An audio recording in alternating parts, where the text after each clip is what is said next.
اپنے کام میں اس طرح ڈوب جاؤ کہ کامیابی کے علاوہ کچھ دکھائی نہ دے۔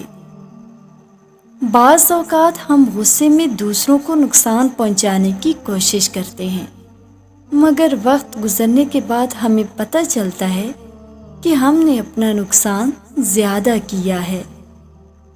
میں نے 2 طرح کے لوگوں سے دھوکہ کھایا ہے، ایک جو میرے اپنے تھے اور دوسرے وہ جو میرے بہت اپنے تھے۔ زندگی ہمیشہ پرسکون اور خوشگوار نہیں رہتی، کبھی بھی مشکلات آ سکتی ہیں، لیکن مشکلات سے زندگی ختم نہیں ہو جاتی۔ مشکلات کا سامنا کر کے نئے خوشگوار راستے نکالے جا سکتے ہیں۔ مایوس مت ہو، کیونکہ زندگی کہیں سے بھی شروع ہو سکتی ہے۔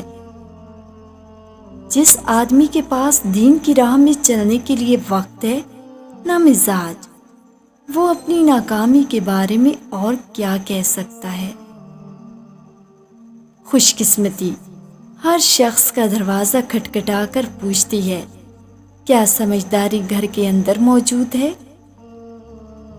ہر آدمی مصیبت کا سامنا جوان مردی سے کر سکتا ہے، لیکن اگر آپ کسی شخص کے کردار کو جانچنا چاہو تو اسے اقتدار دے دو۔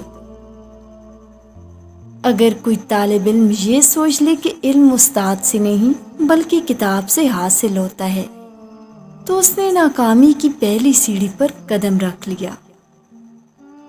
بے بس آنکھوں سے ٹپکنے والا آنسو کتنی ہی عبادتوں پر فوقیت لے جاتا ہے۔ اگر گناہ پر ندامت سے آنسو آ جائیں تو یہ اللہ تعالیٰ کا قرب ہے۔